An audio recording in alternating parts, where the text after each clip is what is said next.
Dragon Ball Z Budokai Tenkaichi 2! It's a challenge, Kakarot! Offensive teleportation. When regarding the basics, offensive teleportation is one major key factor of mind games. While two-dimensional games may rely on traditional zoning, games including sidestep movement can incorporate strafe zoning as well. Tenkaichi 2 brings this concept to a whole new level entirely. Now, while the idea of strafe zoning may indicate a close correlation to what we've seen in other 3D games such as Mortal Kombat Deadly Alliance, Tekken 5, Budokai 3, etc., strafe zoning with teleportation, on the other hand, let's call it strafe teleporting, requires the player to regulate his ki output, control one's offense in terms of priority and attack neutralization, and all-around position control. Strafe zoning in other games refers to side movement, while strafe teleportation may include backward and forward teleportation as well. Once the concept is understood and practiced, this may help a player establish access to barrier control, but one must always recognize the options available to the opponent regarding his or her barrier control and teleportation ability. Now, I mentioned earlier regarding defensive teleportation that key management is not necessary in relation to what is seen in Budokai 3. Therefore, many Budokai players believe key management holds less importance as it resides in another aspect of the game than what we've grown accustomed to.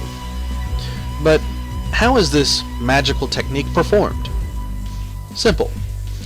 Within every combo set exists the potential of one or multiple offensive teleports. Therefore, a player that wishes to master the offensive system that is Tenkaichi 2 must learn how to incorporate offensive teleportation, be it through strafe teleporting or combo execution. But how does one perform an offensive teleport? Let us take a look at the base combo set. It has been well established by now that the base combo set consists of 5 squares, given a hook-free example. The offensive teleport exists within the space between squares and can only be executed following a square. Therefore, in order to execute an offensive teleport, one must first begin with a base square and then immediately follow with one of the 4 directions and circle. If performed correctly, the player will depart from the initiated offense into a teleporting maneuver in the desired direction, with the cost of nearly a full ki gauge. In order to perform any supplementary offensive teleports, one must include transitional base melee to reach them. Therefore, in reflection to what I have explained about offensive teleport placement, one can incorporate 4 offensive teleports within the base combo set before the last square of the set results with step aftermath. To reach further supplementary offensive teleportation, one can use the step in to reach supplementary combo sets with inclusive offensive teleportation. As each offensive teleport requires ki sacrifice, continuous offensive teleportation will drain one's ki meter very quickly, so learning how to manage one's ki may be vital in relation to how one conducts his fighting approach. Knowing how much ki you have available in relation to the opponent is very important, not just in teleporting, but in many aspects of the game. This also allows you to understand what options are available to the opponent as well. Just be careful that you don't fall for any traps. While offensive teleporting is typically displayed in close quarters combat via strafe teleportation, the offensive teleport can be used defensively as well.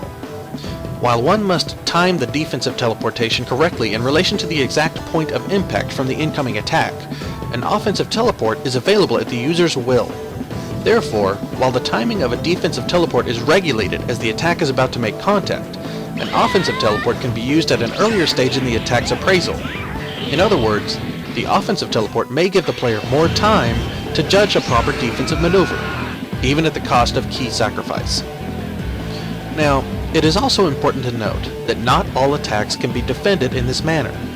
A super explosive wave, for example, will prove to be too complex an attack for a single offensive teleport to defend.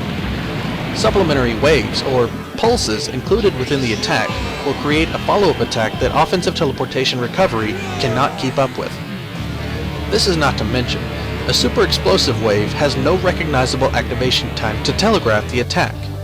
Once the technique is recognized as the super explosive wave, attempting to execute a melee for offensive teleportation transitioning will result with priority failure, leaving the player to fall victim throughout the remainder of the attack.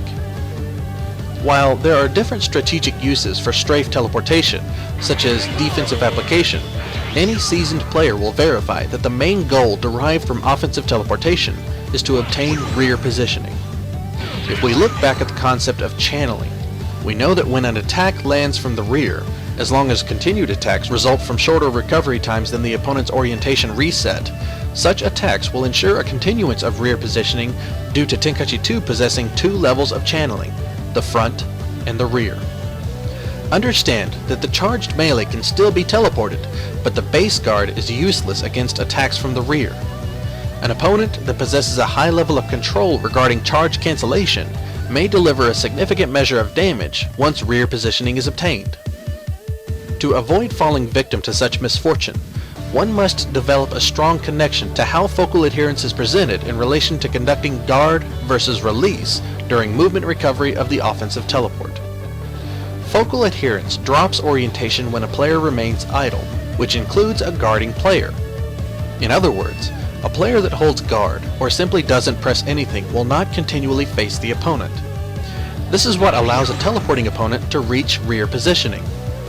As each teleport is initiated through base melee, a defending player is obligated to activate his guard to defend the transitional melee. However, continuing to hold guard will work against him, as this allows the teleporting player to take advantage of the orientation drop. As any movement forces the player's character to re-establish orientation, one must become familiar with when he should hold guard and when he should activate orientation through movement.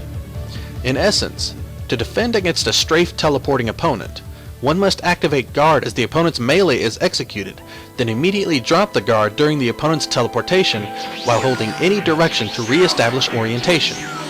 Then, as the opponent executes another transitional melee attack, bring up the guard once more. While this concept seems to work for the defensive player, sometimes it is best to fight fire with fire. When acknowledging an opponent's attempt to reach rear positioning via offensive teleportation, the player, if timed correctly, may initiate base melee to match priority with the opponent's base melee and execute offensive teleportation to match the opponent's movement. In this instance, both characters are battling for optimal positioning via strafe teleportation zoning, using equal priorities as the transitional point for each teleport. This becomes more complicated as each player may incorporate backward and forward offensive teleportations, step-ins, step-in based counter stances, step-in based melee transitions with hook inclusion, charged melee cancellation based counter stances, and key blast activation. While each combo set consists of 4 potential offensive teleports, most strafe teleporting battles do not last long. However, as each combo set can be cancelled with charged melee cancellation, one may find an endless supply of supplementary combo sets to include endless offensive teleportation potential. The main factors providing access to such options would be the player's skill, timing, and key availability. That being said, once it is understood that an offensive teleport can be initiated with base melee through taking advantage of equal priority, such advantage can be used against an attack with equal or higher priority for defensive purposes. For example, if an opponent were to engage the player with base melee or even a charged melee attack, a player may execute his own base melee, presenting priority nullification, but also allowing offensive teleportation transitioning. This is yet another method for using the offensive teleport to evade the opponent's attack. However, it is also important that the player judge the timing of such initiation correctly, for a charged attack that is released upon the player's base melee will hold higher priority and therefore inflict damage before an offensive teleport can be executed. Now, so far, we have covered the basics of the combo system, including the different levels of charged melee, cancellation, supplementary combo sets through various transitions, as well as how to defend the various types of attacks.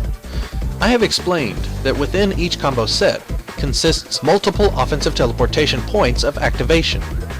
This is where things start to get a bit tricky. Let us now consider what we know to be the game's feedback regarding damage output and melee count. The hit counter. The hit counter is a very important tool in any fighting game. It allows the player to know what options are available to him at all times. For many games may set combo restrictions that the player must abide by in order to inflict as much damage as possible. Many players in many games use this tool as a means to measure their offensive ability through combo extension and damage percentages. Players will spend hours in practice mode until they develop the skills necessary to keep that hit counter going without dropping the combo. While being able to execute extensive combos is important, or can be, it is not the only important aspect of combat. Knowing the game, how it works, offensively, defensively, and how movement is conducted, these are the true keys to victory. However, there is nothing wrong with strengthening one's offense to the max. So, stay tuned for the next episode, where we will begin to dig into the nature of Tenkaichi 2's combo system. This is Zero Annihilated, and you are watching Dragon Ball Z Budokai Tenkaichi 2 Evolution.